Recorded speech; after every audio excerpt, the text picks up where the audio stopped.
That's good to know. All right, hi YouTube. Oh, hello.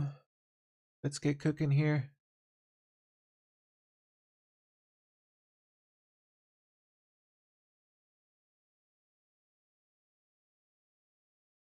No more windows. There we go. All right, let's see what we got this morning out there in the world.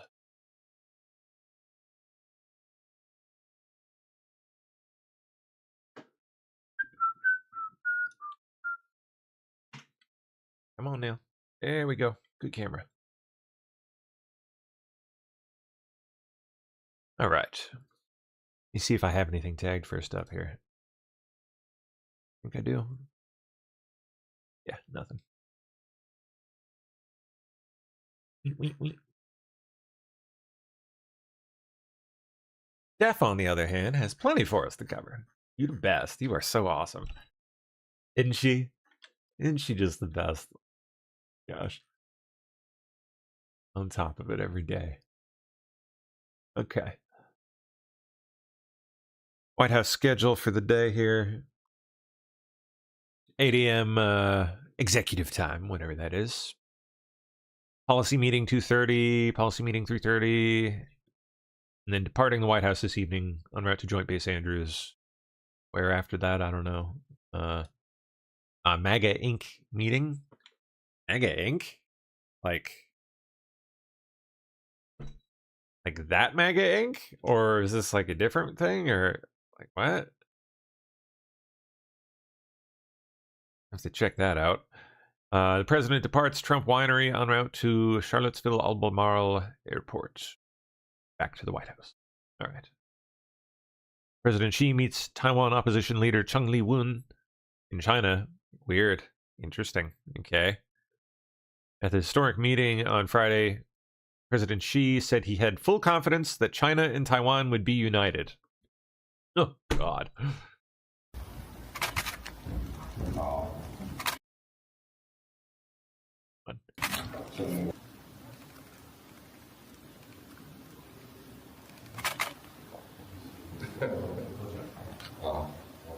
来了不少记者啊。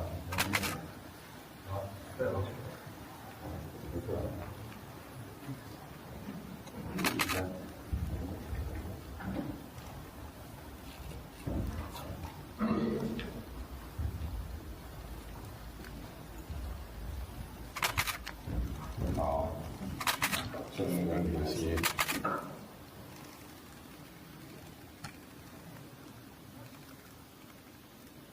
All right. Sorry, I was catching up in chat there. I don't think we're going to get anything. Oh, well, that's all Chinese, so oh well.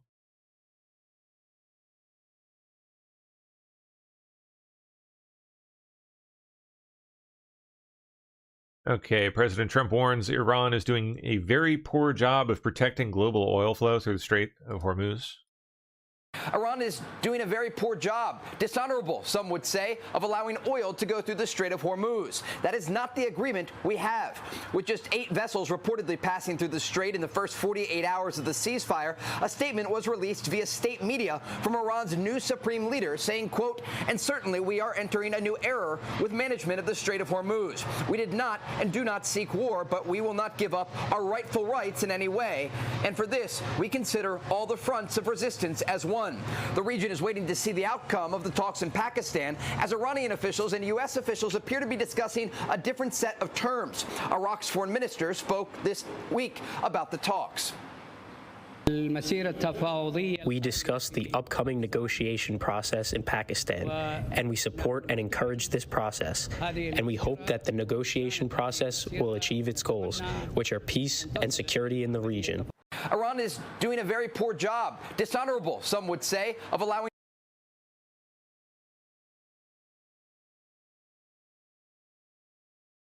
Trump attending UFC 327 in Miami, Florida on Saturday. And making the entrance right now to a standing ovation, the 47th president of the United States of America, flanked by UFC CEO Dana White and others, Donald J. Trump. Is there Always anybody quite else an that entrance. has a walk-in other than a fighter? I mean, he has no what? He has some music. Kid Rock starts playing. Right? It's like he's one of the part of the show. It's like a prerequisite for him coming. Give him the walkout. People love it. They do. Well, and what he loves is mixed martial arts, right? I mean, he talks about watching these fight nights when he is not in the building. And President Trump making his way to the octagon yet again for a massive UFC pay-per-view event. Gotta talk to him about the And making the entrance right now.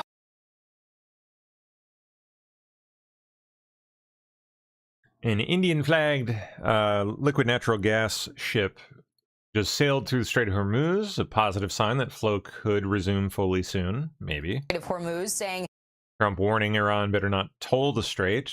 No tolls, no charging tolls. There'll be a bridge troll, and then oil will flow soon. they better not be, and if they are, they better stop now. The developments coming as the early stages of the ceasefire appear to be holding. Good stuff. An Indian-flagged LNG carrier passing through the Strait of Hormuz Thursday, among the first signs Iran is, so far, holding up its end of the ceasefire bargain. Anybody who communicate with the Iranian authority has got permission from yesterday. Coordination necessary because of Foreign minister there. mines in the strait, Iran's deputy foreign minister confirmed. Those technical restrictions are very much connected to the wartime condition, and it takes time to be removed. So safe passage is secure. We have maps, we have everything that, we have to be careful that, the safe passage of tankers and vessels and well-being of crews are actually met during this passage. Today, President Trump revealing he personally played a part in facilitating Iran's demand that the ceasefire also applied to Israel's strikes on Hezbollah targets in Lebanon, telling NBC, "I spoke with Bibi and he's going to low-key it. I think we just have to be sort of a little more low-key." Interesting hint there. Come on, Bibi, you better take the fucking hint, guy. No more bullshit. Time to put a stop to this without the nukes and without all the insane destruction and God knows what else they had planned. I think that's the read that all the people spurging about Israel in this whole matter are not understanding. I think they wanted to go a lot further, and Trump effectively swooped in and did the job right in a way that kind of preempted them and prevented them from doing things that would have been a lot worse. A lot worse.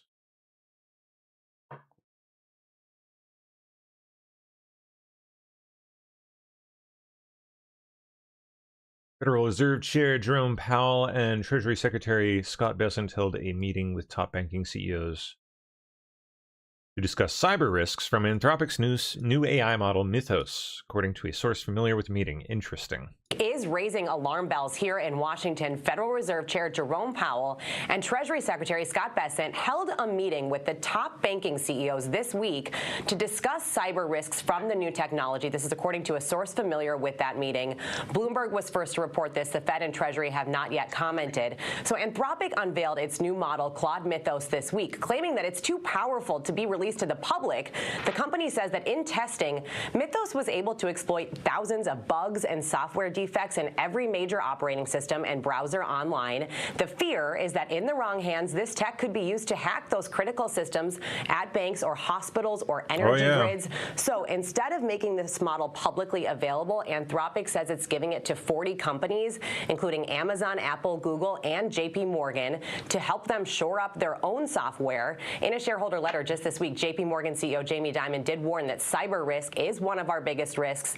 AI will almost surely make this risk worse. Anthropic is currently locked in a legal battle separately with the Trump administration over how much AI should be used by the Department of Defense. Michael. Yeah, this is all a little frightening there, Elizabeth. Thank you.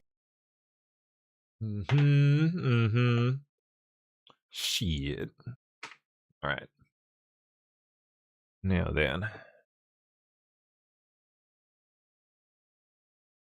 World's largest contract chipmaker, TSMC, reported first quarter revenue of, oh my gosh, $35.71 billion with a B, rising 35% on the year to beat market forecasts on surging interest in AI applications. And that is going to continue. Whew. That ain't going to stop for the foreseeable future, barring something crazy happening. The world's largest contract chip maker, TSMC, saw first quarter revenue surge 35% thanks to the AI boom. Revenue from January to March hit $35.7 billion, beating market forecasts on surging interest in artificial intelligence applications. Friday's results are in line with TSMC's January guidance of up to $35.8 billion on its last earnings call. The tech titan will report full first quarter earnings on April 16th, including an updated current quarter and full year outlook. The company has been a major beneficiary of advances in AI. That boom has more than offset a tapering off in pandemic-led demand for chips used in consumer electronics like tablets. TSMC's customers include Nvidia and Apple. Its shares closed up more than 2% on Friday. Wow. All right. 5 years. CEO of Citadel. How much money does the AI community need to raise over the next 5 years? A lot. Right, data center spend in the United States this year, over $500 billion. Like over $500 billion, okay? You're not gonna generate this kind of spend unless you're gonna make a promise you're gonna profoundly change the world. It's off your phone. So is it hype? Of course. So AI will not profoundly change Like how else are you gonna get people to write $500 billion of checks just this year alone? Right? There needs to be a level of, like, AI is your savior almost. And the question is, where will AI land in productivity gains at the end of the day? In certain areas, we know it's going to be profound, whether it's call centers, whether it's helping to improve the productivity of software engineers. But in a number of white-collar jobs, you know, there was a recent Harvard paper on this. They called it AI work slop. That it looks good, but if you sort of peel back the onion, garbage underneath. The substance isn't there. I was with one of my colleagues who runs our commodities business, and he handed a report on that we were generating with an AI engine. Doesn't matter what the topic was. The first few sentences, like, wow, that's really insightful. And then you go down below that, and it's all garbage. Interesting. Maybe you're doing it wrong, buddy. If you think about that, feeling of intense happiness and excitement that only comes from a mission to the moon. Moon joy. I guess it's a thing. I bet it's an interesting psychological, like, phenomenon effect, doing something that unique. It's just everything from the training, but in 3 dimension and absolutely unbelievable. This is incredible. Kathy Moonjoy. I definitely see all of the basin of Oriental, Copernicus, easily all in view. This is so awesome. We look like we're smiling at you, like a little Cheshire cat.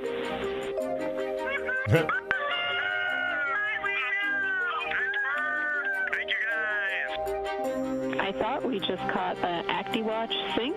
If I had my own, I'd sync it with you. A goofy little thing. Breaking news. At this time, you are go for all types of uses of the toilet. And the crew rejoices. Thank you. Gotta fix the potty. Dang, that is a stunning photo. That is beautiful. You can see the glow of the atmosphere. That is so neat. Wow. Dirty window, though.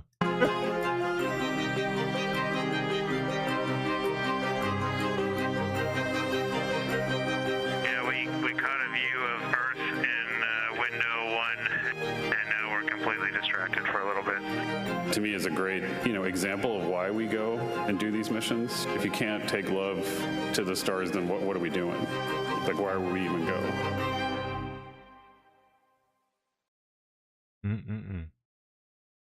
Beautiful. Slightly jealous.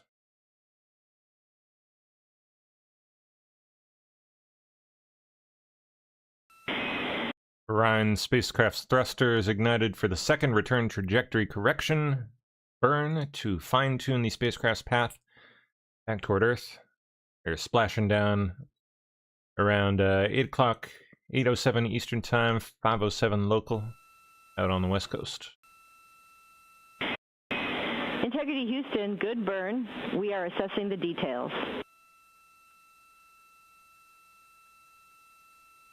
We see the same and copy.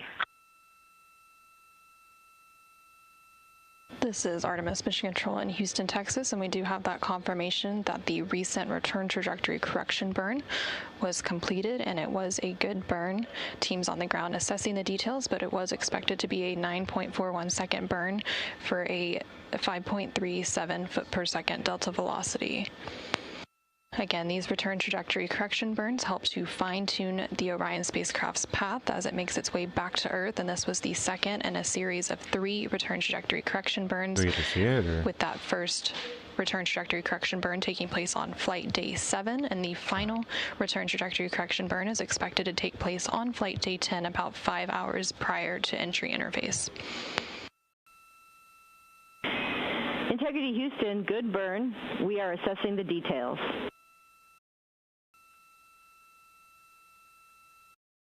Okay, if you are wondering why there are no stars in these photos, I will explain it to you as an imaging professional.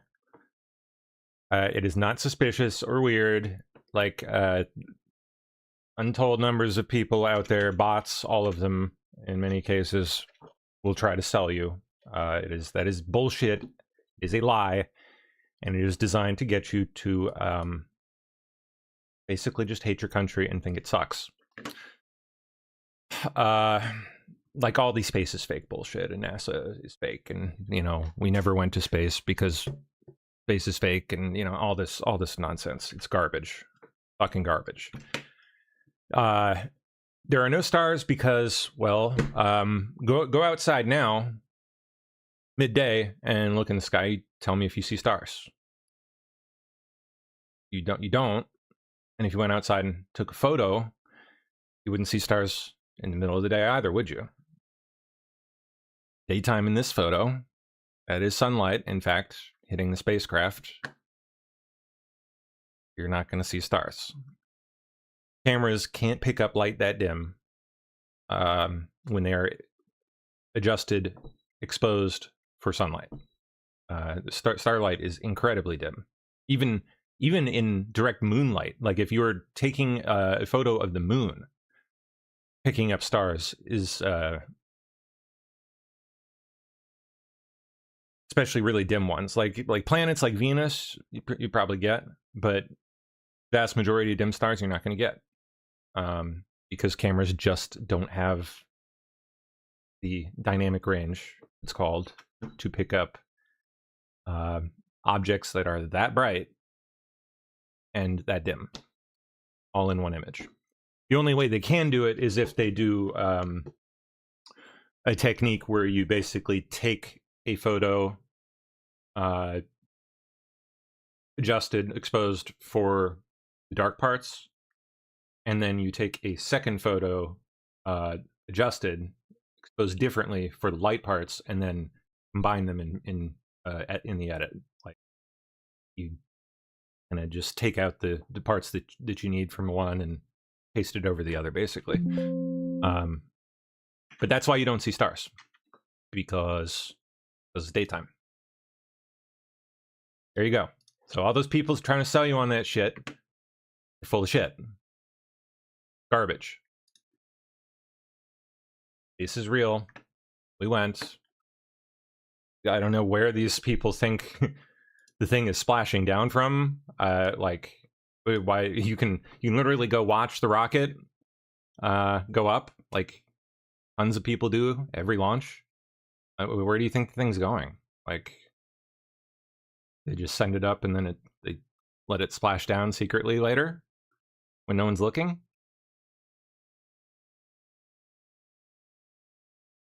I'm sure that's what they'll say, but the problem with that is that you can literally watch the rocket end to end going up with a tracking telescope, which you can buy on eBay these days or at Walmart.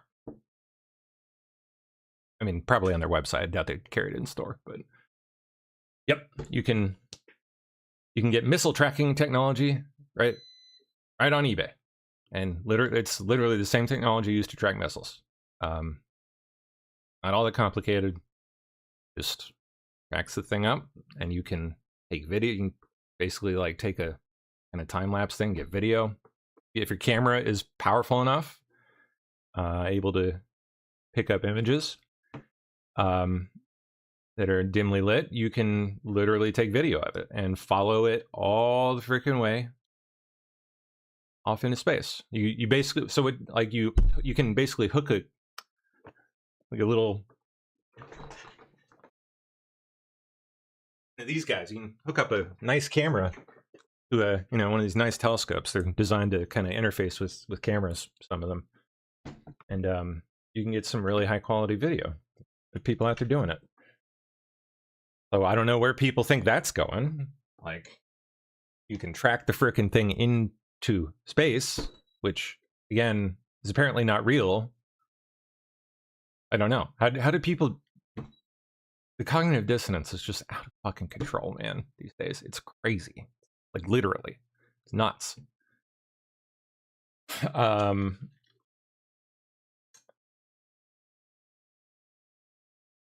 Like, and then where do people think, again, where do people think the thing's splashing down from? Like we're about to see tonight. What, did they just chuck the thing up on a fucking catapult and time it perfectly and pretend that it came from space? Again, ignoring the fact that you can track the thing with a tracking telescope. It's bonkers. The stuff that I hear regarding space these days. Out of control, man. And it doesn't matter how many times you tell people this stuff or show them this stuff. People that are that sucked in are just like, there's no pulling them out. They're completely lost in just la la land. Crazy. It's all a big fat fucking gay psyop to get you to stop believing in your country.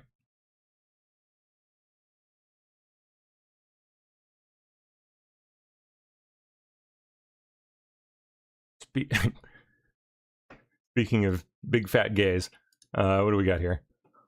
Oh, it's Bragg, Alvin Bragg. Facebook and WhatsApp should remove accounts that defraud users, Manhattan DA says.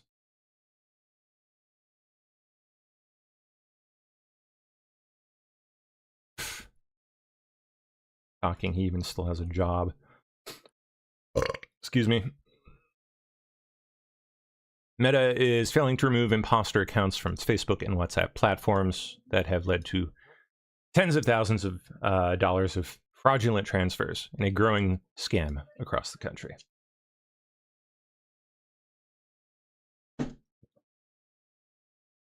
So what, Bragg's actually like doing his job?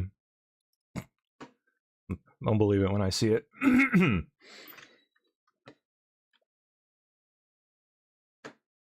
On April 30th, the FCC will vote to overhaul decades-old rules to supercharge satellite internet speeds for SpaceX's Starlink and Amazon's LEO.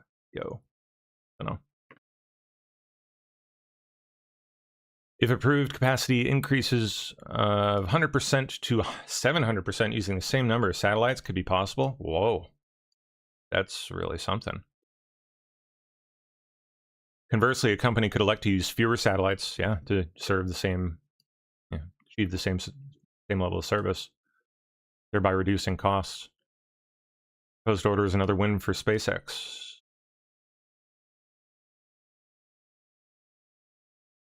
Group of new accounts on the prediction market, Polymarket made highly specific, well-timed bets on whether the U.S. and Iran would reach a ceasefire on April 7th, resulting in hundreds of thousands of dollars in profits for these new customers.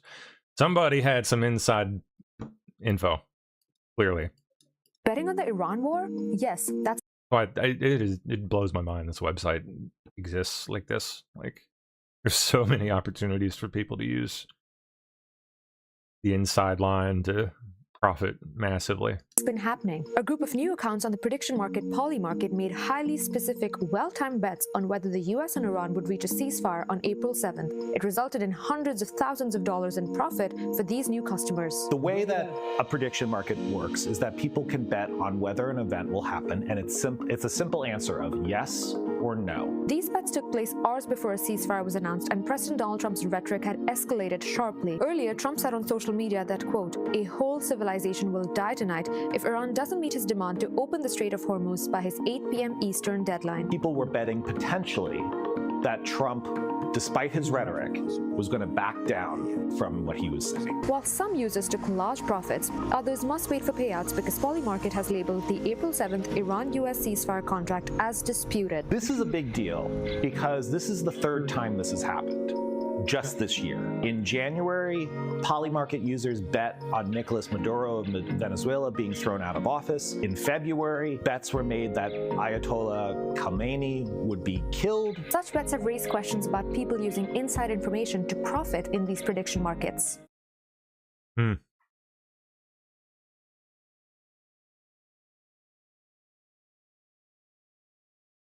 Army picks Fort Bliss and Dugway Proving Ground for new public-private AI data centers. Who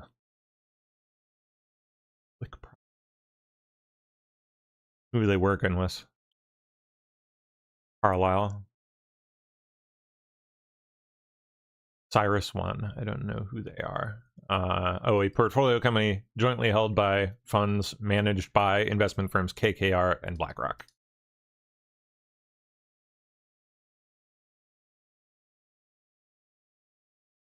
I mean, they've got their fingers in everything, though, so it's not that surprising. From wild swings in oil prices to the AI boom bringing in cash to tech giants, Reuters rounds up the big financial stories of the week. Okay. What we got? From wild swings in oil prices to the AI boom driving revenues, this is the week in numbers. More than 11% was how far Brent crude prices slid after a 2-week ceasefire was announced in the Middle East conflict. It sent the price below $100 a barrel, having surged over the last month. Markets hoped the US-Iranian ceasefire would lead to the Strait of Hormuz reopening after Tehran had closed the vital waterway. But oil prices later slowly crept back up as doubt grew about the agreement holding. Around $38 billion was Samsung's estimate for operating profit for the January to March period.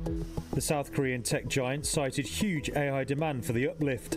That's an 8-fold jump from the previous year and far above analyst projections. It also nearly tripled Samsung's quarterly operating profit record.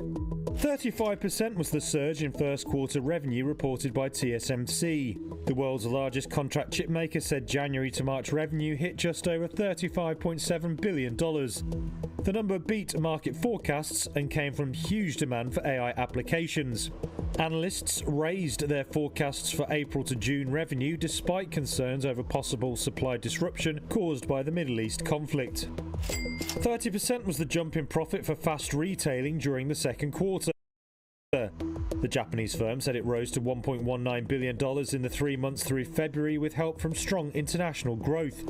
That was well up from a year before and easily beat analyst expectations. The Uniqlo owner also raised its full-year forecast to around $4.4 billion. And 15% was the fall in Porsche's first quarter global deliveries in the first 3 months of the year. The German automaker saw sharp falls in key markets China and the US. The drop-off was particularly sharp in China as deliveries fell just over a fifth.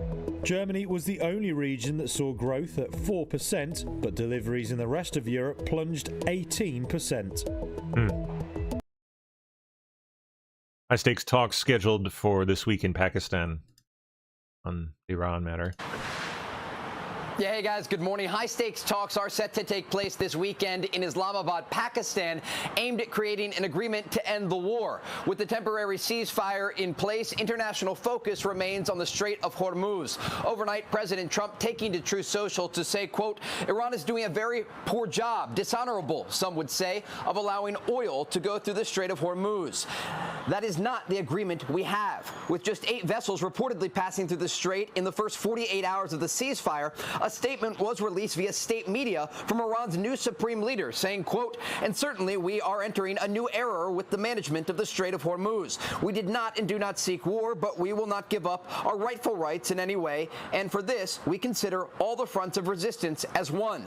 The region is waiting to see the outcome of the talks in Pakistan as Iranian officials and U.S. officials appear to be discussing a different set of terms. Iraq's foreign minister still working. Spoke yesterday about the talks. We discussed the upcoming negotiation process in Pakistan, and we support and encourage this process, and we hope that the negotiation process will achieve its goals, which are peace and security in the region. One issue that appears to be a sticking point is whether or not Israel will still be able to strike Hezbollah, Iran's largest proxy based in Lebanon. Overnight, Israel struck a variety of launching positions in southern Lebanon, and shortly after, Hezbollah launched a rocket that triggered sirens in Tel Aviv. I want to tell you, there is no ceasefire in Lebanon. We continue to strike Hezbollah with force, and we will not stop until we restore your security. Our great achievements, both in Iran and against the axis of evil, have brought about a historic change in Israel's status in the region. Next week, Israel and Lebanon will hold direct talks in Washington aimed at creating peaceful relations between the two countries and disarming Hezbollah. Guys? So how about this, Trey? You have France, one of the first... Islamabad police issue an important traffic advisory ahead of the arrival and movement of foreign delegations in Pakistan for the U.S.-Iran peace talks. Hope they keep everyone safe. Pakistan's a fucking weird place. Cuckoo. Done to end the weird people. The fragile US-Iran ceasefire showed further strain on Friday, a day before negotiations in Pakistan to end the war. There was no sign of Tehran lifting its near-total blockade of the Strait of Hormuz, which has caused the worst-ever disruption to global energy supplies. US President Donald Trump accused it of doing, quote, a very poor job of allowing oil to go through. In a separate post, he said oil would start flowing again, without saying what actions the US might take. Iran says ongoing Israeli strikes on Lebanon violate the truce and are a major sticking point. Israel's bombardment of heavily populated areas on Wednesday was the worst of the war, killing more than 300 people. Lebanese officials described the strikes as a massacre.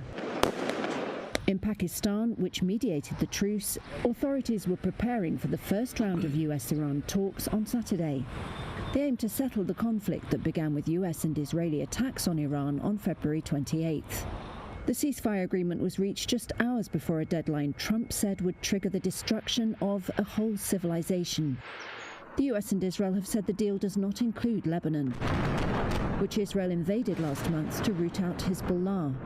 But Iran and Pakistan say Lebanon was explicitly part of the agreement. Iran's parliament speaker, Mohammad Baqir Qalibaf, said on social media that Lebanon and the rest of Iran's axis of regional allies were inseparable parts of any ceasefire. He's expected to head the Iranian delegation opposite US Vice President J.D. Vance. On Wednesday, Iran released a 10-point proposal for a settlement. That included maintaining control of the Strait of Hormuz, acceptance of Iran's right to nuclear enrichment, and lifting of sanctions, as well as ending the war, including against Hezbollah. Israeli Prime Minister Benjamin Netanyahu said on Thursday he'd given instructions to start peace talks as soon as possible. He said they'd include disarming Hezbollah, and that Israeli attacks on the Iran-backed group would meanwhile continue.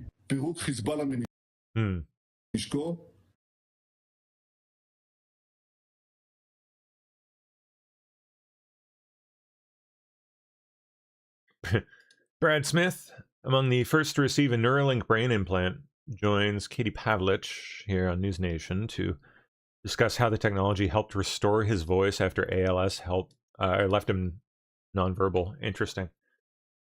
Well, don't worry, buddy. It'll only be like 6 months or so until Claude Mythos can hack you.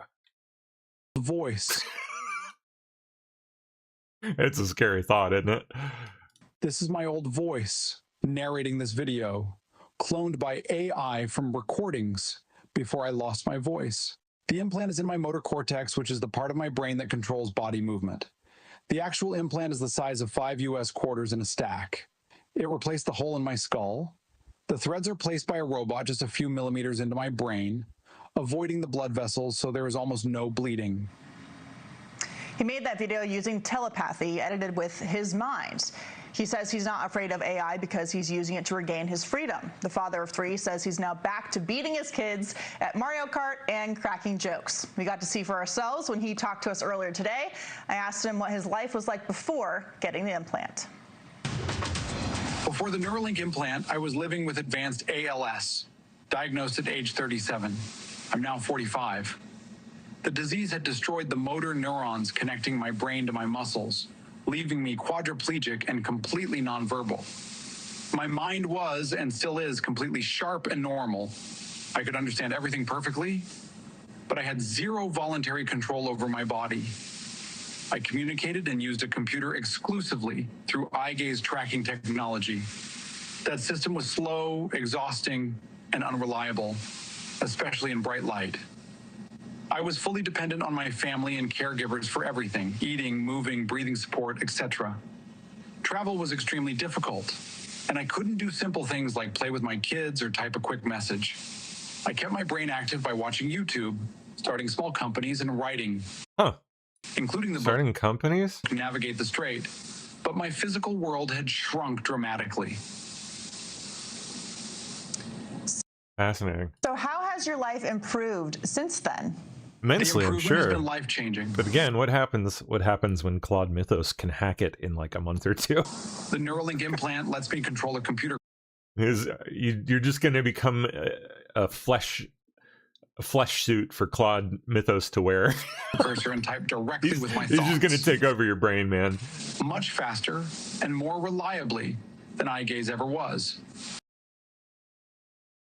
I mean, I'm obviously stretching it quite a bit. The tech is not even close to that point yet, as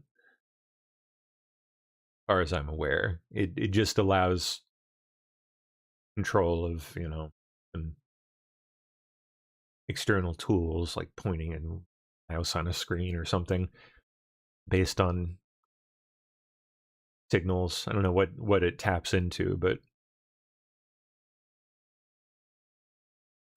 I'm curious, very curious how it might work the other way, like in reverse. Can it send signals? I'm sure it can be designed to do that. I don't know that this version of it can. I doubt it. It's probably read only, output only. But if you can go one way, you can go the other. If you design it that way, anyway. So I'm sure that's the next step. Direct feed piped into your brain. They're already working on it for blind people, and similar, I'm sure.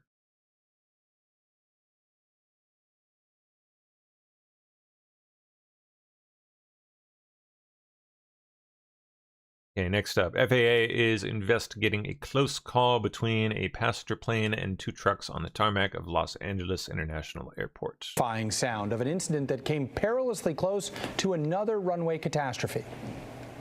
We had 2 trucks just cut us off. We had to slam on the brakes not to hit them. This morning, shocking audio detailing the moment a Frontier Airlines jet nearly collided with 2 trucks at LAX on Wednesday night. The pilot telling air traffic control the trucks crossed in front of the jet as they were taxiing at a slow speed. It happened so fast. Both of us were just like, holy we just slammed on the brakes. I'm going to have to call the flight attendants to make sure everybody's all right in the back. It was real close, as close as I've ever seen. The Airbus A321 aircraft taking off for Atlanta as scheduled. In a statement to ABC News, Frontier Airlines saying, "We are aware of the incident. No injuries were reported to passengers or crew. We thank our crew for their vigilance and professionalism." This all comes just weeks after that tragic crash at New York City's LaGuardia Airport. An Air Canada flight slamming into a fire truck on the runway shortly after landing, killing the pilot and co-pilot. All the passengers survived. And as far as the investigation into the LaGuardia crash, the NTSB says the preliminary report will be released later this month, guys.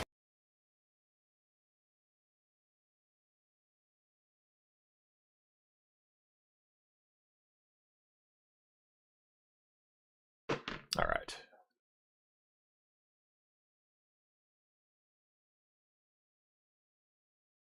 Next up here.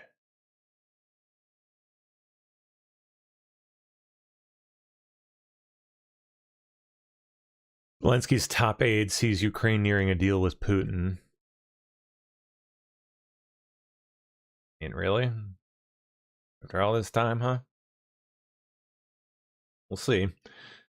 Finance chief, exits XAI in wake of SpaceX merger. The last, this the last founder or co-founder, whatever, whoever it was. Not co-founder, but original like engineer or something. I think it is. Last senior. Yep. There are a whole bunch of them. All the original people are now gone.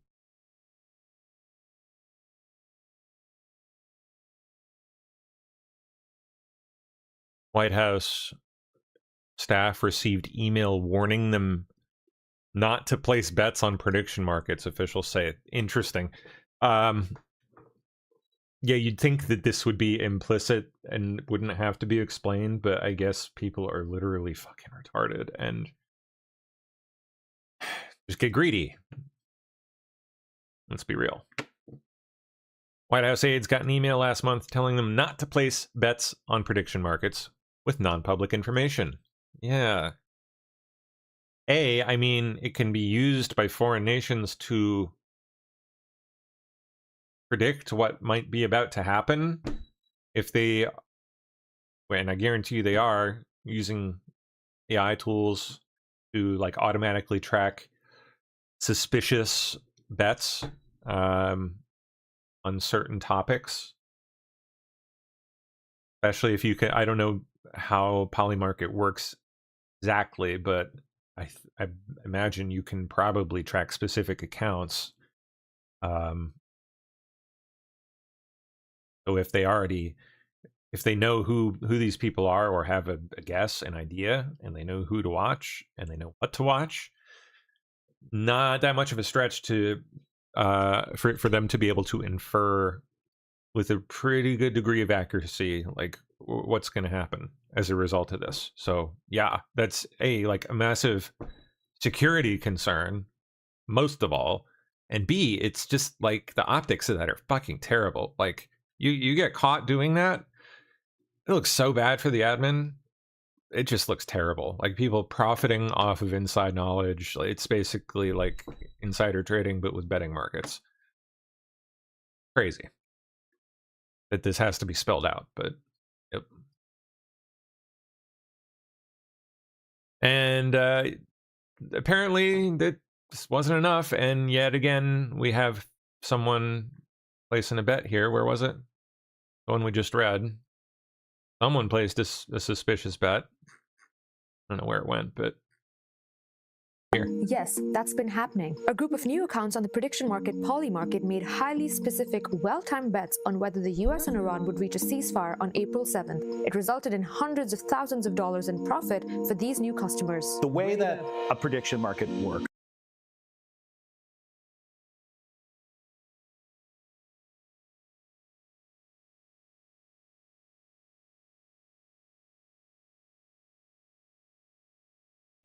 All right. Army picks Fort Bliss and Dugway Proving Ground for new. Oh no, we already did that. Up. What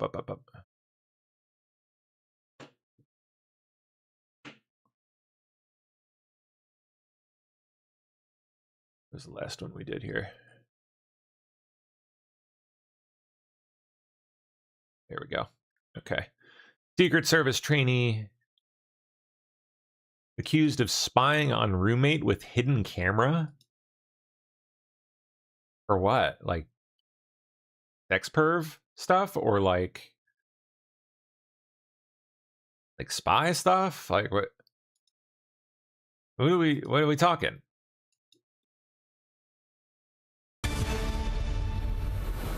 Thanks so much for streaming with us. Here are some other top headlines that we're following this hour. The husband of an American woman reported missing in the Bahamas to their yacht on Saturday night. Oh, that's something else. Okay. Secret Service trainee, previously worked as an analyst with the Presidential Protection Team, was arrested this week on charges of felony eavesdropping. Ooh, felony eavesdropping. Okay. Secretly filmed his suite mate's every move with a spy camera hidden in a phone charger. Huh? Creepy. Canvasser allegedly targeted the roommate with a weeks-long campaign of harassing text messages written to suggest the roommate was being watched by a stalking stranger who could see into his suite and even the bathroom. Psycho. That's fucking psychotic. Creepy. Can you imagine someone like that getting into like a position of any measure of power, like law enforcement, Secret Service? Ugh. And of course, those jobs attract these kinds of people due to the power it gives them. You know, it's ugh. Okay. What's this? Hearing set for Waltz and Ellison impeachment. Best of luck. I hope it happens, but hey folks, Minnesota House Freedom. Minnesota being Minnesota, I doubt it. Caucus here, and just wanted to give you a quick update on the impeachment of Tim Walz and Keith Ellison. It is confirmed we have impeachment hearings next week, Wednesday, in Rules Committee, 10:15 a.m. Please tune in. Hey folks, Minnesota House Freedom Caucus here, and just wanted to give you a excuse me.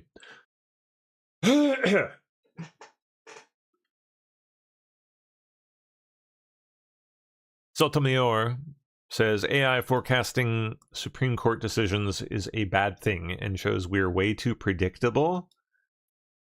That is what a fucking retarded thing to say. Like what? So what do you mean, ma'am? Were you gonna change it up? You're gonna start just ruling differently now just to fuck with the AI? What about, I don't know, the truth and the law? Isn't the law and the truth the truth? And AI being able to predict that, not necessarily a bad thing? Like, what? Why is that the bad thing? I'm like, what a fucking psycho. What a weirdo. Insane thing to say for a Supreme Court justice, let alone a normal person. It shows we're way too predictable, and we may not be stepping out of our normal thinking and opening our minds to new ideas enough. What? If something like an AI system can actually predict with that high a level of success what the outcome will be?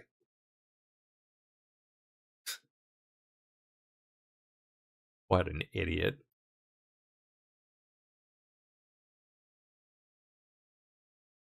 AI is a sophisticated human. How is someone like this on the Supreme Court? It is, all of its inputs is input from human beings. Yes. Good job, ma'am.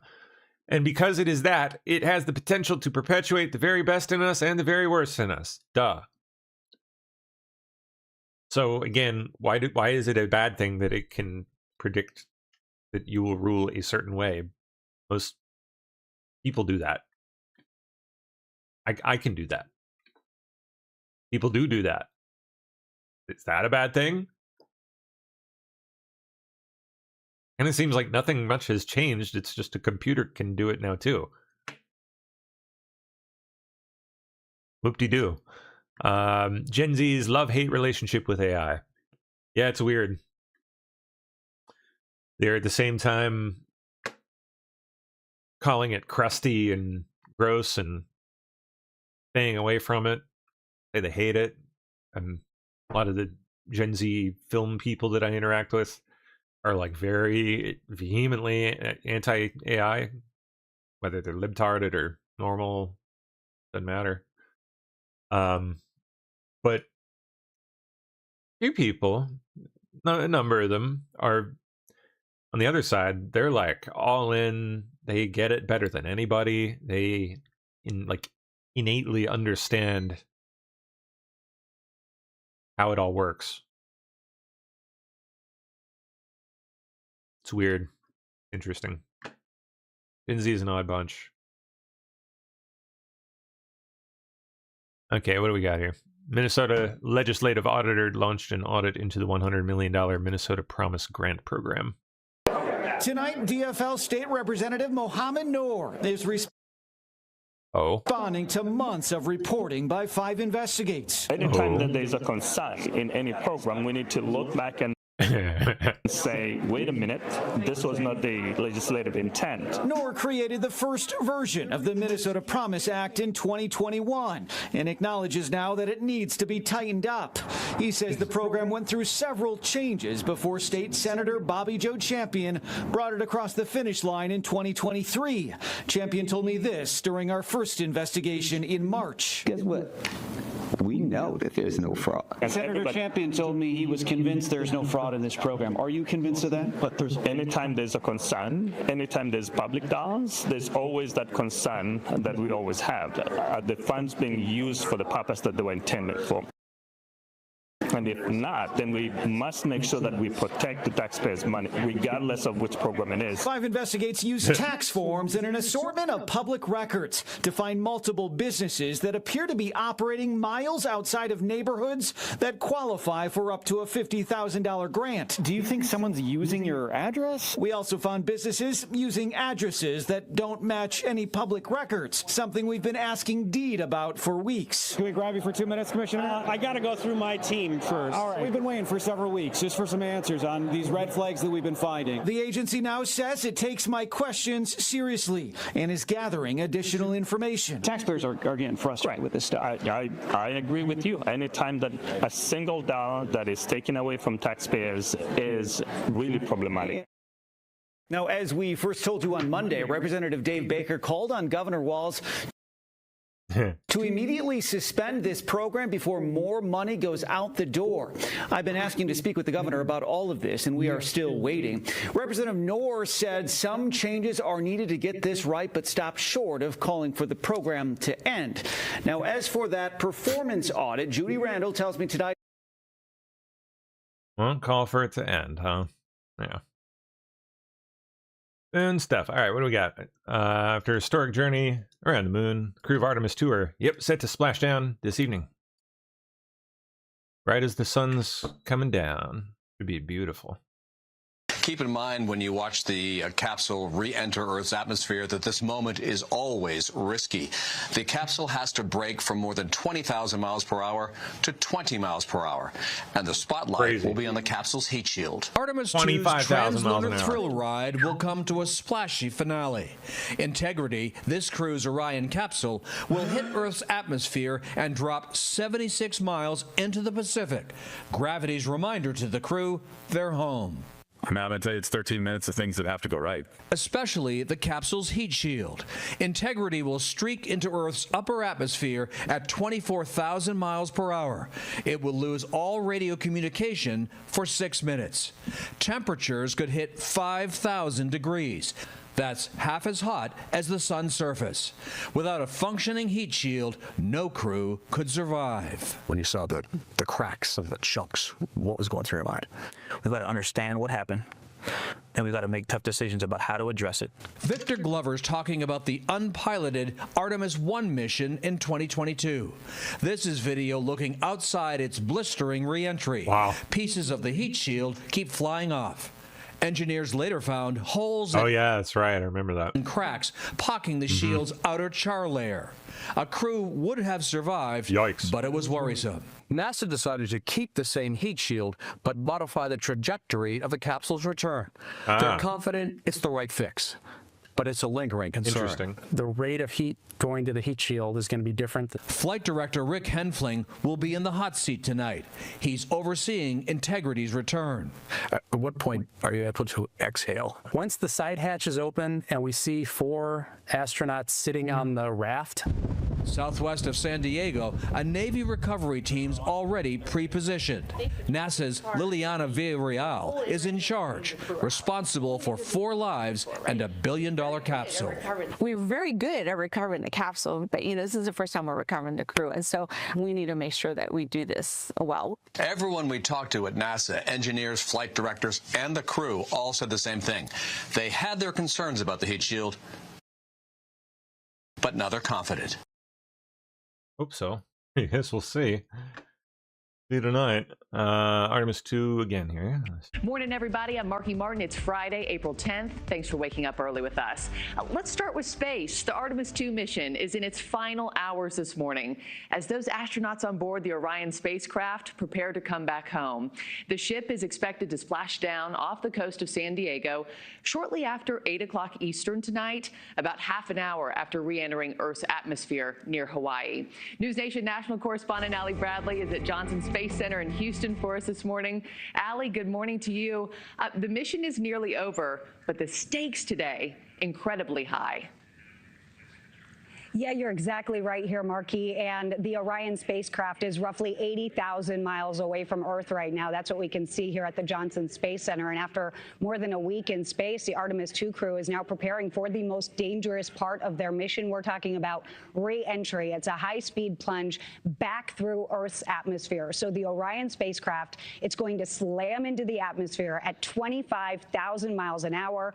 Now, if the trajectory is off just a little bit, it could be catastrophic. Too steep, the crew could face intense G-forces and structural stress. Too shallow, the spacecraft could bounce off the atmosphere entirely. Now, this capsule is going to generate temperatures close to 5,000 degrees during re-entry, becoming a fireball as it tears through the sky. Mission Control expects to lose contact with the crew for several minutes during re-entry. NASA says not much has changed the last time humans returned from lunar orbit more than 50 years ago. It actually doesn't differ all that much in terms of just how fast we're coming back and how much has to go right. You're really coming straight down and coming and hitting the atmosphere a whole lot faster, but that means you go through it a whole lot faster too. And so I'd say it parallels Apollo much more than it does some of our low Earth orbit returns. Okay, and get this. Marky, the U.S. Geological Survey says that we can expect to feel and hear a sonic boom through the Southern California region as the spacecraft makes re-entry. That's going to be around 5 or 5:15 local time. So we'll expect to see and hear or feel and hear that as well if you're in the California region, Marky. This is all so exciting and nerve-wracking, too. There's so many emotions going into this. And Allie, also, the Navy is a big part of this mission back to Earth as well tonight.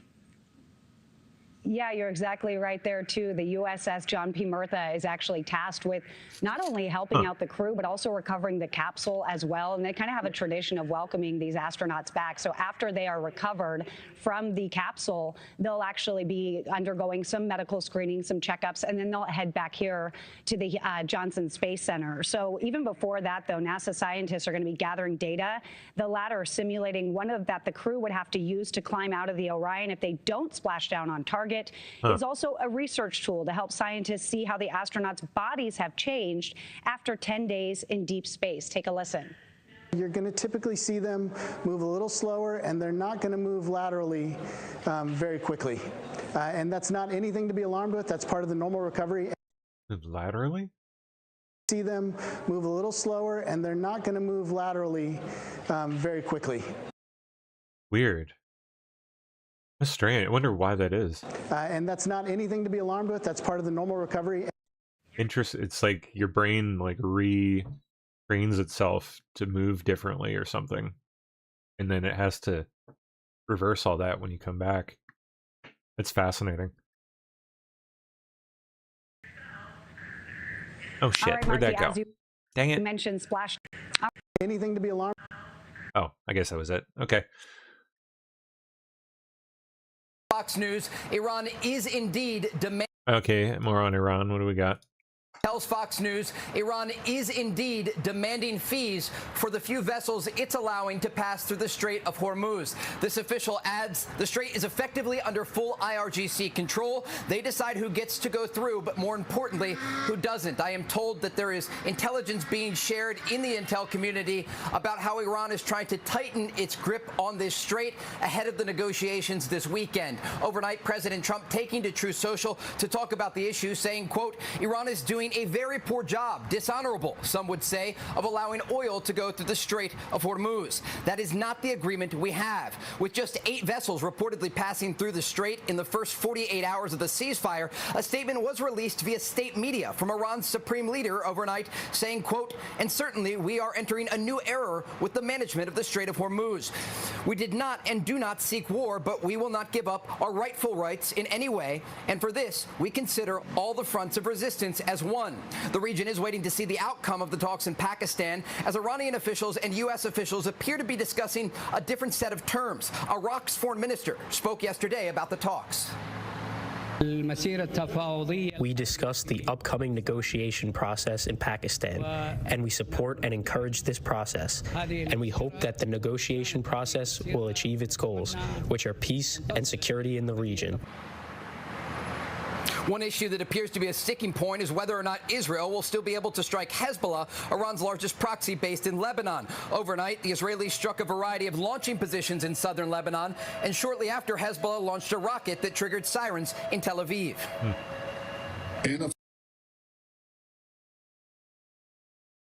Well, it is already John P. Murtha, that Navy recovery ship, well, it is already off the coast of San Diego in anticipation of the astronauts returning this evening.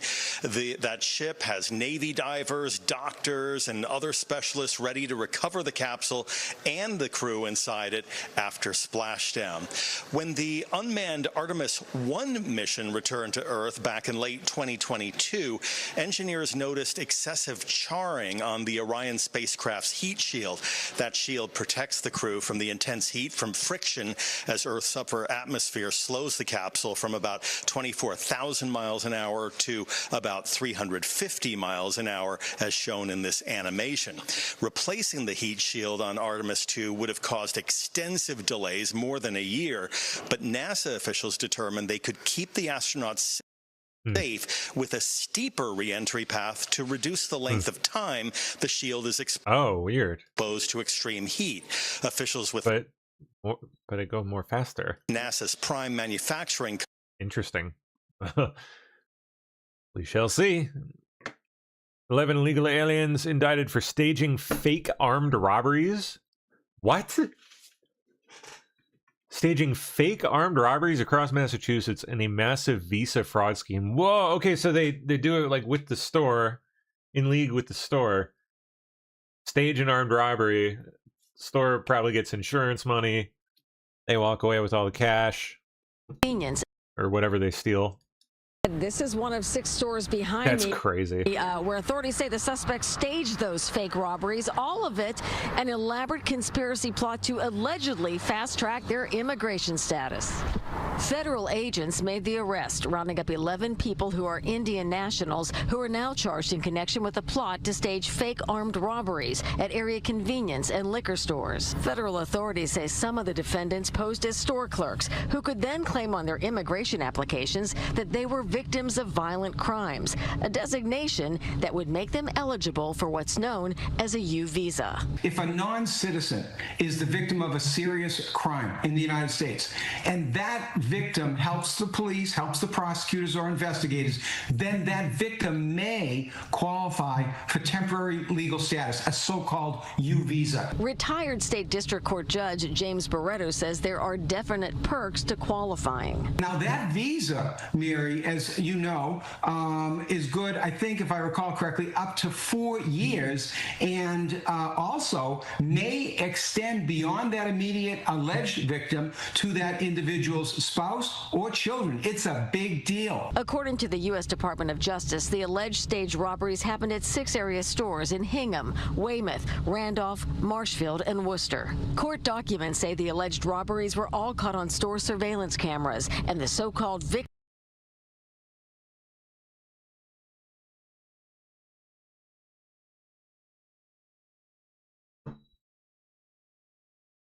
Tonight, the astronauts on their way home will carry it live tomorrow night. In this sweet image, Mom Christina Turtle in Orlando capturing her sons watching Artemis II launch. Samuel and Joseph now waiting for them to come home. And so are we. I'll see you tomorrow. Good night. Tonight, the astronauts on their way home will carry it live tomorrow night. In this sweet image, Mom Christina Turtle in Orlando capturing her sons watching Artemis II launch. Samuel and Joseph now waiting for them to come home. And so are we. I'll see you tomorrow. Good night. Tonight, the astronauts on their way home will carry it live tomorrow night. In this sweet image, Mom Christina Turtle in Orlando capturing her sons watching Artemis II launch.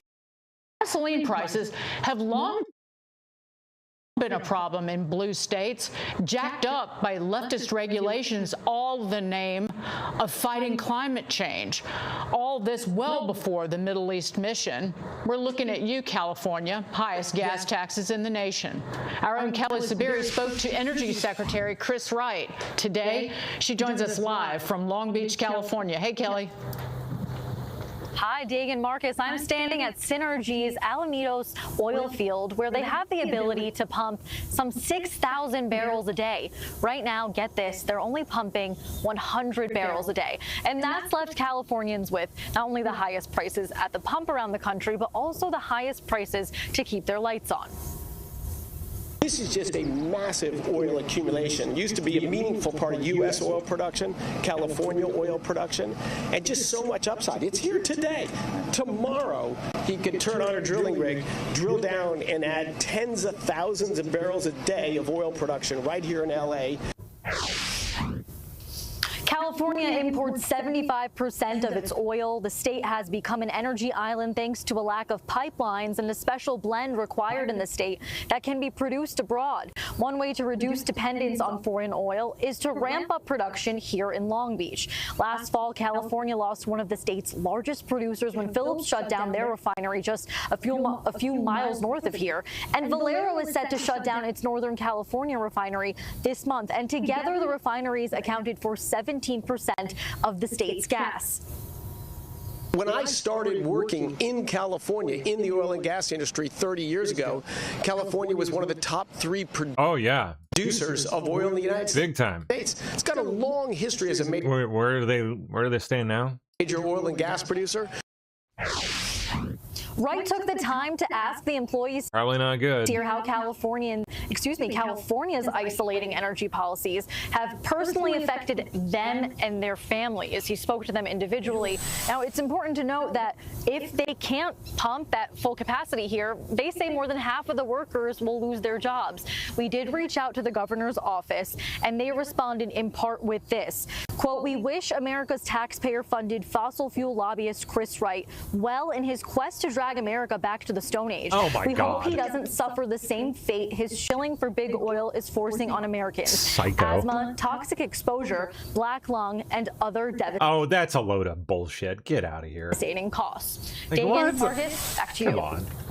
Kelly Saberi, thank you so much for that. And I will just end on this. Gavin Newsom and his ilk have intentionally impoverished the people of California. They have the highest gas prices in the entire nation, the highest gas taxes. That hurts working men and women. That regulations and his lawsuits against big oil drove move resources out of the state that would have benefited those working individuals. Occidental's chief told Chris Wright himself, she said, regulations prevented us from developing resources that Californians needed.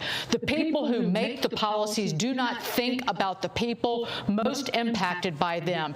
It is a dire situation for them. And that grinning fool doesn't care. Oh, and it also pollutes the skies and creates smog because they have to bring in all this oil on tanks. Just a little math for context. It's 70 cents of tax on top of whatever the tax is. The problem is that the fuel is $2 more a gallon. So it's not only the tax, but it's the lack of supply that has driven those prices up. $2 more per gallon. Jeez, dude.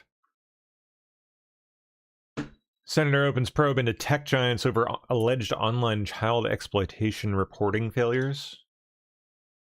Grassley. 8 companies: Meta, Amazon AI Services, TikTok, Snapchat, Discord, XAI, Grindr, and Roblox. Collectively responsible for 81% of all suspected child exploitation reports received. That's insane. Like, out of all of them, complete the whole thing? More than 4 out of every 5 trace back to those companies or involve them in some way. That's nuts. Excuse me. Grassley says the data provided by NCMEC show the tech companies have regularly failed to include important information for investigators, like location data on users and suspects. Also said some of these companies have failed to disclose child sex abuse materials in AI training. Like how? For almost 30 years, NCMEC has worked tirelessly to combat online child sex exploitation by attempting to persuade electronic service providers to detect, report, and remove such exploitation on their platforms and improve the quality and substance of their cyber tip line reports. NCMEC told the Senator, Grassley, that one of the biggest problems it identified is that often the tech giants will submit reports to the tip line that were later deemed inactionable due to a lack of sufficient information for the investigators. The Senator said these companies would publicly tout the volume of their submissions, but failed to disclose that a lot of them are just completely pointless, unhelpful at best. At best. Many ESPs regularly tout the number of reports they submit, but fail to disclose that millions of reports lack basic information, making them completely pointless and unusable. This leaves children unprotected online, subjects survivors to re-victimization, enables sex offenders to remain freely online, and wastes valuable and limited law enforcement resources. Good Lord. Wow, Amazon, more than 1.1 million reports to the tip line, deemed actionable by the center due to the company's failure to provide location or suspect information. What is even the point? How does that even happen? You'd think they would pick up on the fact that there's no point in even sending it. If you can't identify the user or where they are, like, easy. Or not can't, but won't. Didn't. I'm sure they could. Just their AI is completely idiotic or something and just neglected to do that. Mayor Zoran Mamdani has signed an emergency order to stop people from freely celebrating the 250th anniversary of America in Times Square. Are you kidding me? Here in Times Square, a ball drop is planned to celebrate America's 250th birthday. But thanks to Mayor Mamdani's emergency order denying permits during the World Cup, the public isn't invited to attend. Order denying permits during the World Cup, the public isn't invited to attend. Say what? So our famous That is communist insane. won't allow people to come up and see and celebrate 250th years for the U.S. He needs to go. Is this America? Is this really New York? Where we at? I think that's really sad. Yeah, I think that's very silly. Oh. You'd imagine it should be allowed. It's something we're celebrating, right? So it's supposed to be open for people to come in. New Year's Eve, everybody's out here allowed to be here, so why can't it be then? We have to, like, live our lives. Can't be afraid. I should probably articulate that I'm a Canadian. That would never happen in Canada.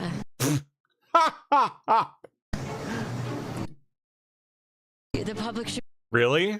Are you sure about that? be allowed to go. I think that should be something that everybody should be included on. I mean, that's a big milestone in our nation's history. Yeah. Kind of frustrating because I was kind of excited to come down here for that. But, you know, I'm not buying a ticket. It's ridiculous. Absurd. Get out of here. That's right, sir. Mamdani. All right. VP departs for Islamabad, Pakistan. That's right. He's going, yeah. Heading to the talks. We're looking forward to the negotiation. I think it's going to be positive. We'll, of course, see. As the President of the United States said, if the Iranians are willing to negotiate in good faith, we're certainly willing to extend the open hand. If they're going to try to play us, then they're going to find that the negotiating team is not that receptive. So we're going to try to have a positive negotiation. The President has gave us some pretty clear guidelines, and we're going to see. So I hope you guys have a safe flight. We'll certainly take some questions later on. But for now, let's get on the plane and hit the road. Well, let's hope they get this tied up and put a bow on it and put a stop to all this stuff.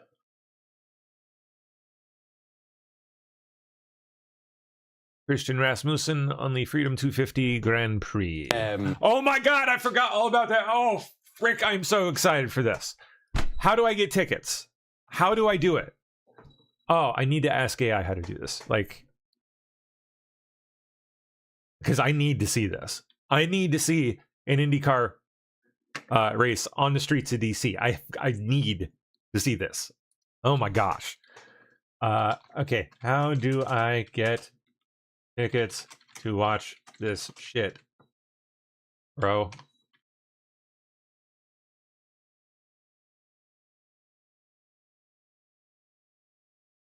Yeah, I've got to go see that, man. I need it. I need to see it. It's gonna be so badass.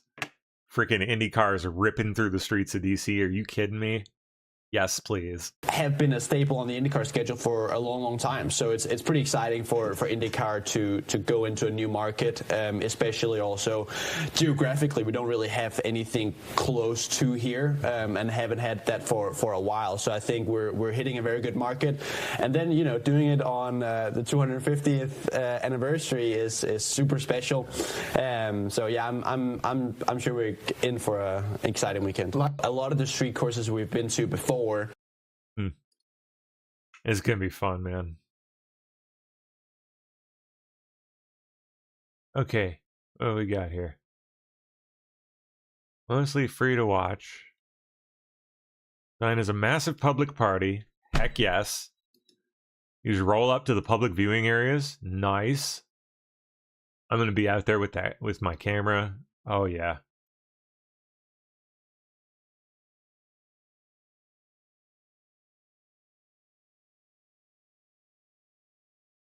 Give me ideal location setup.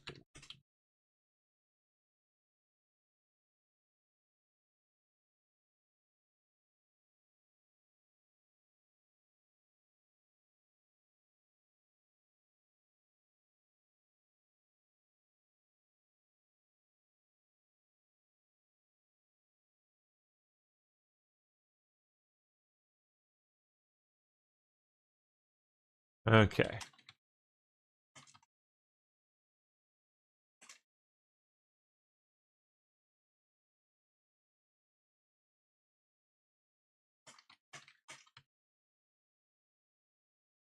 Okay. I want to get a plan together. I want to get some badass footage of that. I'm so pumped for that. When is this supposed to be going down, this race? What, let me see. Is the exact date? August 21st through 23rd. Okay. Cool beans. I'm so excited for this. It's going to be so cool. Yup. All right, let's see. What's next? White-collar workers are quietly rebelling against AI as 80% outright refuse adoption mandates. Huh? How so? How do? So their employers are like demanding that they use it and they're just not doing it? Okay, there was a moment not long ago when Shadow AI felt like a good news story. Workers were sneaking ChatGPT and Claude past the IT department using personal accounts to do, what used to take hours in just minutes. An MIT study published last year found that employees at more than 90% of companies were using personal chatbot accounts for daily tasks, often without approval. Even as, that's dangerous. Data leaking out to Anthropic, God knows what they'll do with it. Even as only 40% of those same companies had official LLM subscriptions. The shadow economy was booming. Management called it a governance problem. The workers called it getting the job done. This was written by AI, I can tell you already. This article was written at least in part by AI. Crazy how you can spot it after you immerse yourself in it for a while. Now the data tells a different story. The tool that workers once raced to adopt covertly has become for a large and growing share of the workforce the tool they've stopped using altogether. Not because it doesn't work, but because they're afraid of what happens when it works too well, which in a lot of cases it kind of does.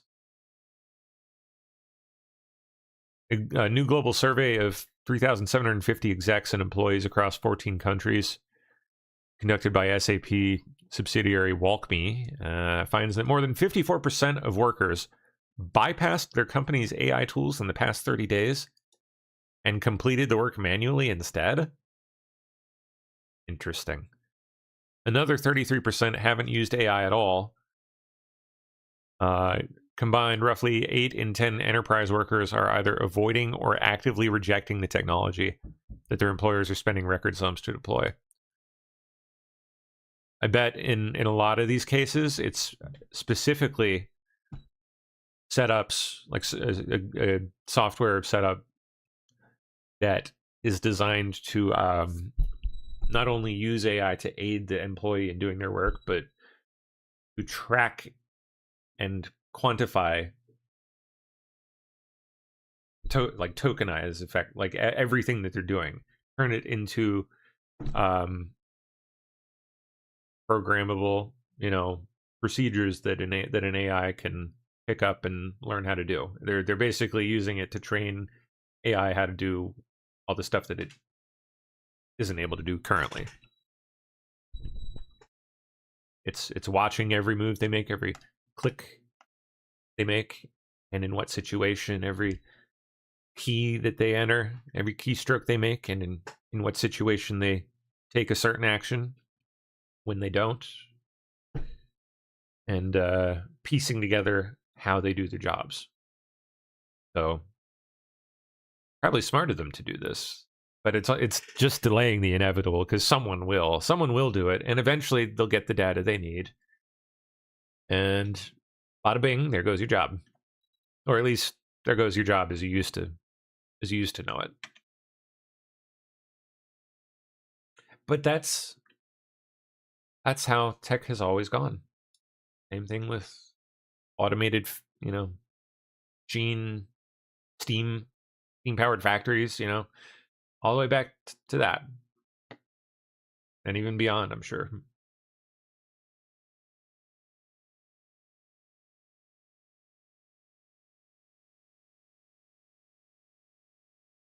Okay. Hypocrite. Virginia Governor Abigail Spanberger is coming under heavy fire for her complete reversal on gerrymandering. Bitch. She at one point said she was against gerrymandering back in June of 2019. Oh yeah, but see, when they do it, it's not gerrymandering. It's only gerrymandering when we do it. When the GOP does it. It's only gerrymandering when Republicans do it. Everyone knows that. She said it's detrimental to our democracy. It weakens individual voice, opposes gerrymandering. So it should be bipartisan. That should be a bipartisan issue. But now she wants to redistrict. And currently, there are 5 Republican congressional areas and 6 Democrats hold the position. So it's pretty much even, 5 and 6. But now, according to Youngkin, he says that she wants to give Democrats 10 of the state's 11 congressional seats if she redistricts. Yeah, it's a legitimate swing state. At least all the other states where there has been this showdown, whether you're talking about Texas or California, neither one of those states are swing states. There is genuine either control from the Democrats in California or the Republicans in Texas. She promised she wasn't going to do this, but she changed her mind. She at one point said Tax refund space. Okay. What are we talking? What are you seeing this year in terms of how many people are getting refunds and how much money is being sent back? Yeah, we see actually a lot of good news in the tax refund space. Refunds are up about $350 per filer. That's about 11% relative to last year. The IRS, the Treasury Department, has already issued more than $220 billion in tax refunds, more than last year, and 2% more than last year. 2% more filers than last year are getting refunds. So that's all really good news at a time when a lot of people are stressing out about taxes. It's nice to get a bit of good news and a little bit more cash in our pockets. Right, very encouraging. Talk about some of the provisions of the administration's policies that are driving this. Yeah, so much of these higher refunds is attributable to the Working Families Tax Cut, which was passed last summer. That law was retroactive to the beginning of 2025. So the bigger child tax credit, the bigger standard deduction, and a lot of these new provisions like no tax on tips, overtime, the senior deduction, all of those things are what's driving those bigger refunds, those bigger checks that are hitting people's checking accounts. And for the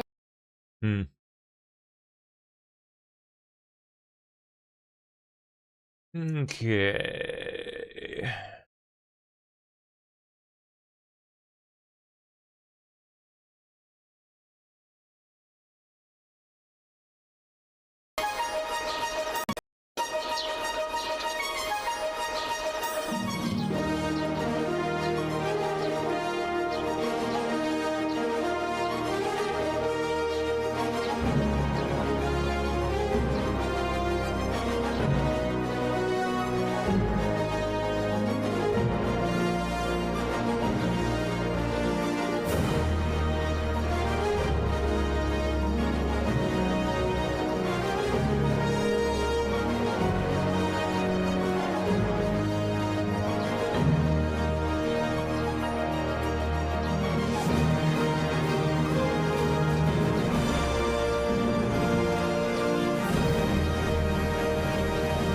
Rose garden.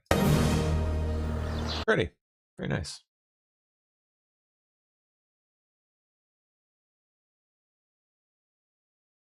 Okay.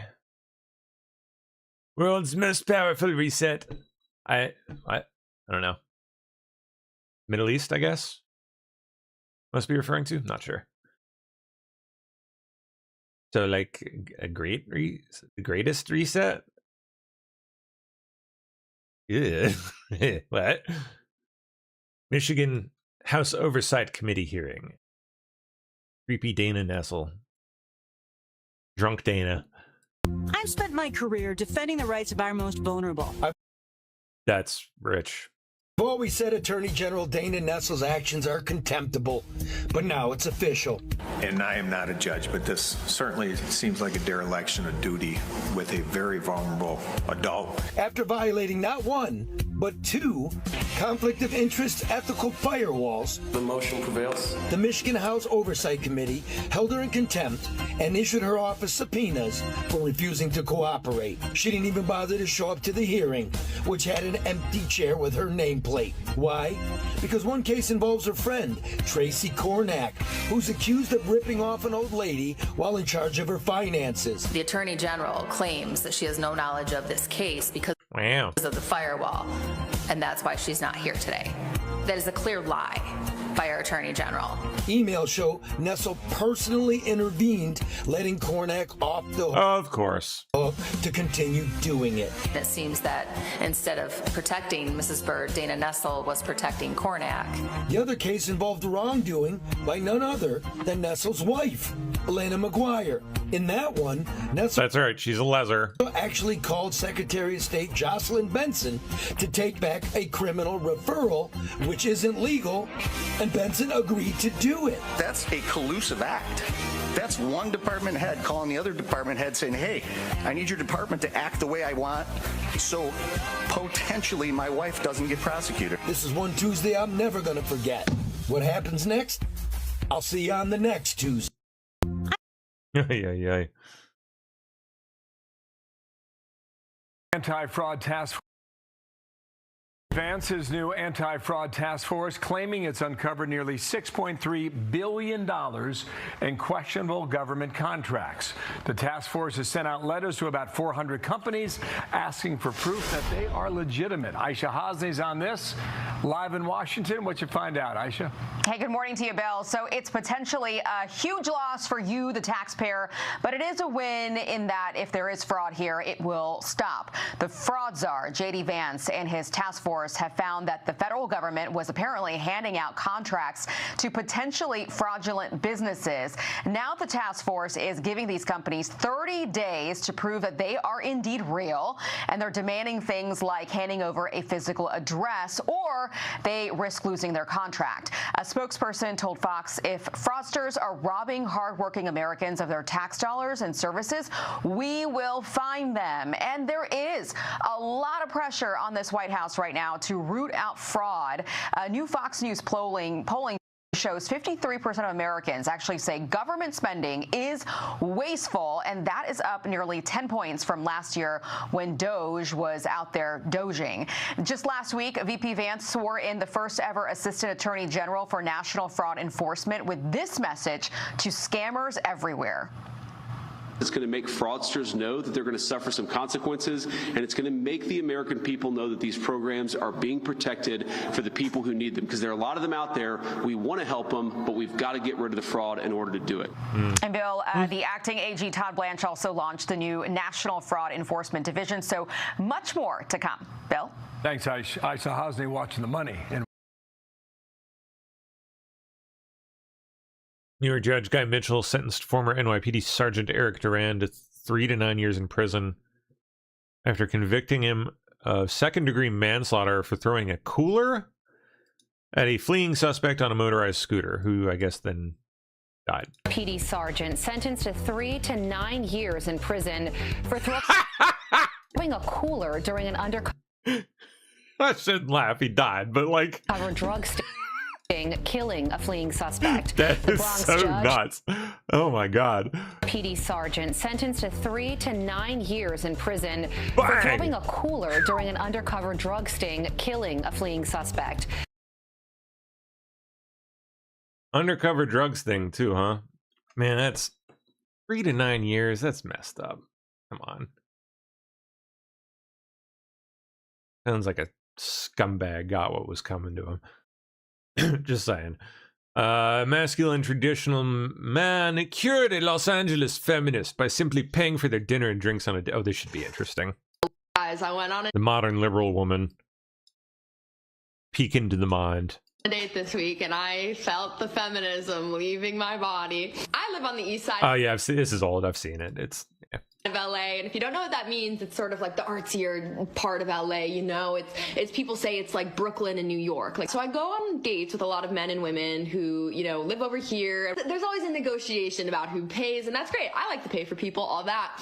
But what I will say is that I sort of fell into going on a date with the most guy's guy I've ever been on a date with. And he's from West, you know, Santa Monica. He's a bro, right? A bro. A guy's guy is usually not my type. Like, I cannot remember the last time that I went on a date with like a straight bro, you know what I'm saying? But it befell me. Yeah, it's almost like It befell me in an organic fashion. So I'm on this date with this guy, and yeah, you don't like femboys.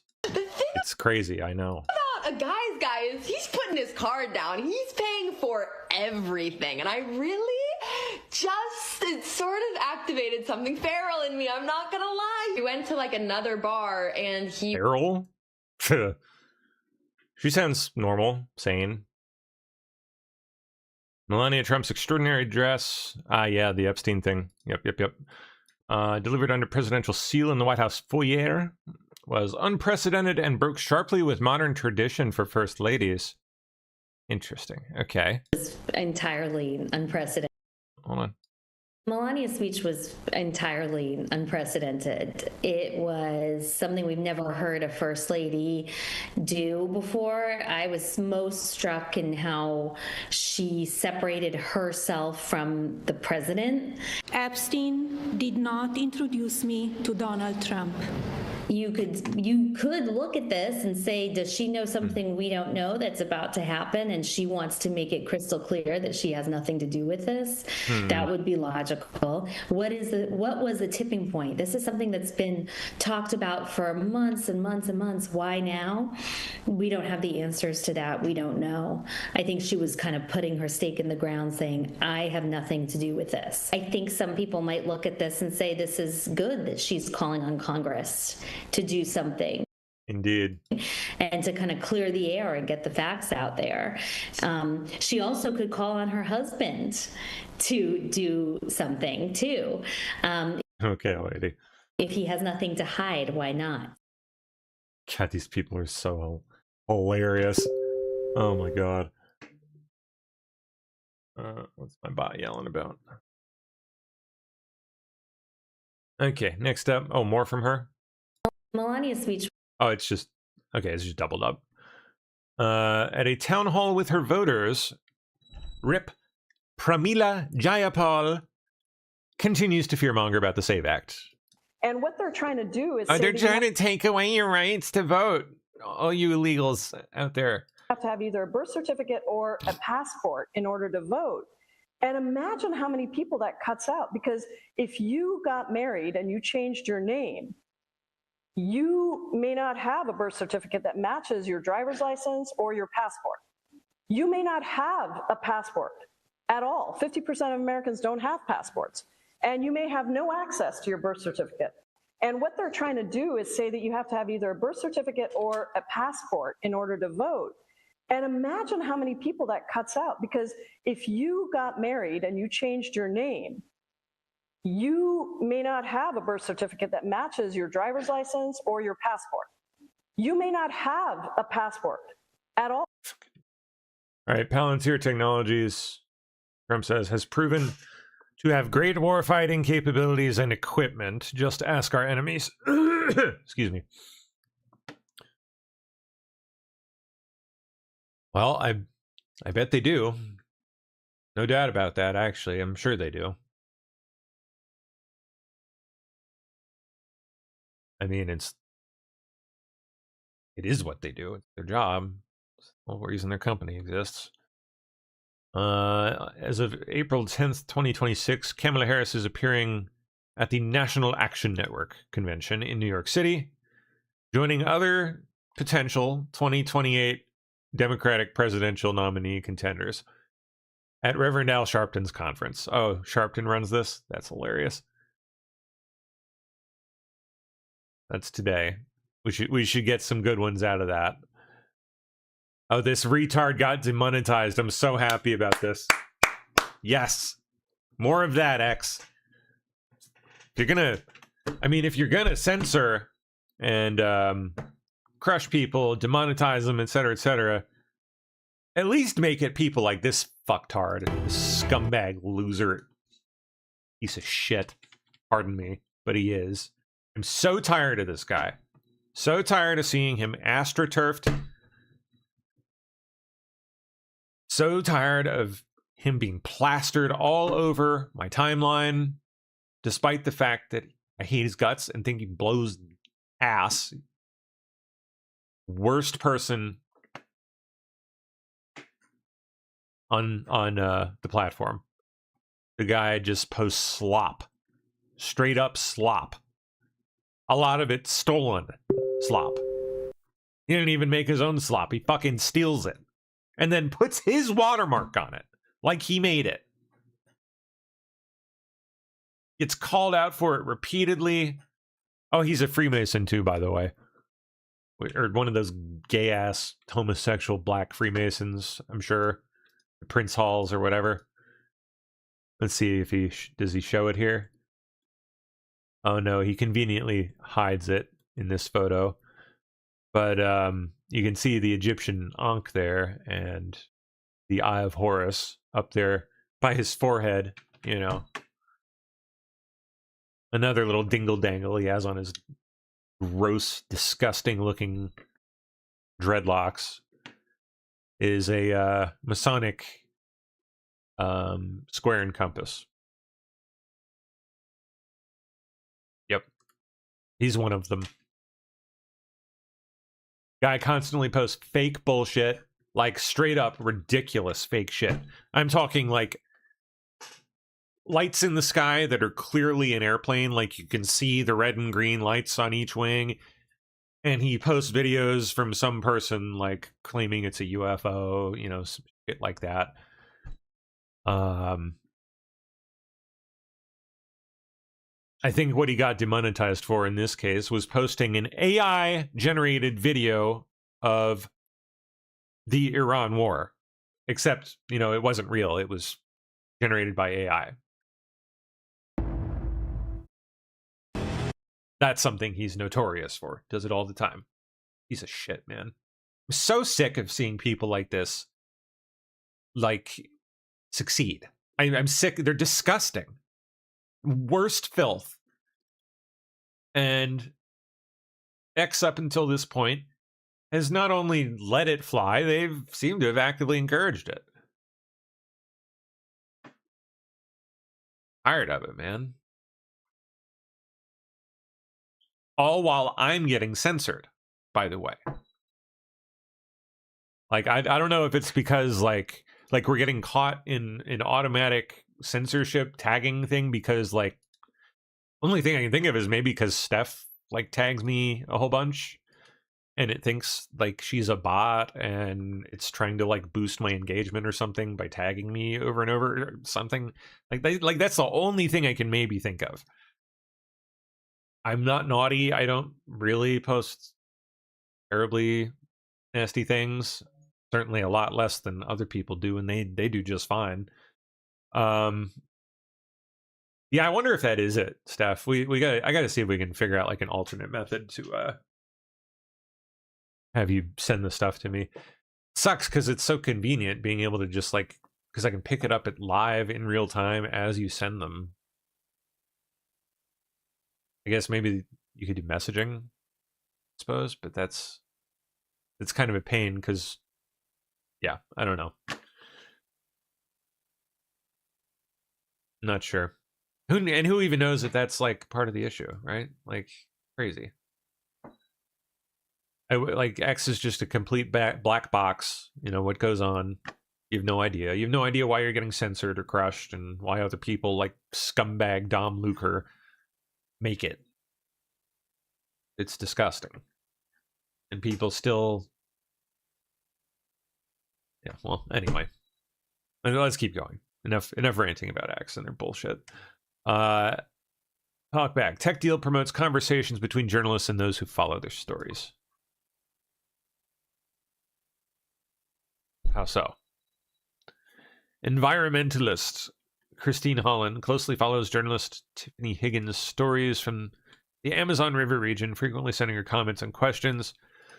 This week, Higgins responded to one message about her piece on the Brazilian arts community by sending Holland a lengthy personal video. They've turned the usual one-way conversation between a journalist and a consumer into a two-way one.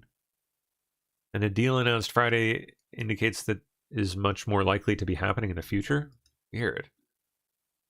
Like how?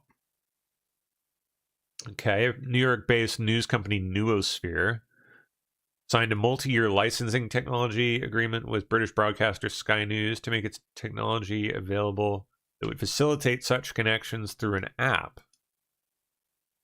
I immediately announced that it would begin experimenting with its usage for its defense and security experts. promising a dedicated experience expressly designed for highly engaged audiences. Weird. Okay.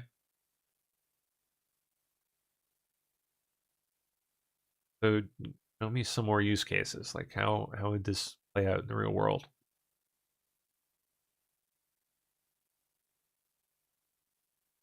Tends to feel more connected to the news. Mike Varga, retired businessman in Tampa, Florida, said he's accustomed to getting no response or pro forma replies when writing to news organizations or politicians. But Todd sent him a brief video, thank you, when Varga complimented him on a story about tariffs. He wrote to Ferguson after she did a story about the late British war photographer Paul Conroy, and she invited him to a focus group meeting about Noosphere. Weird.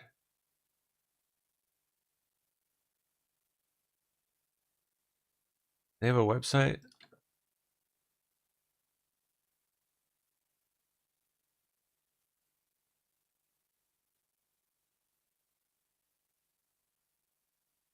News direct from reporters you trust. Direct access to the world's best journalists.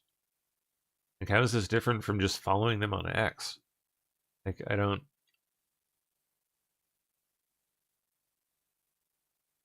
Where's the moat? Like, what are you what are you offering here?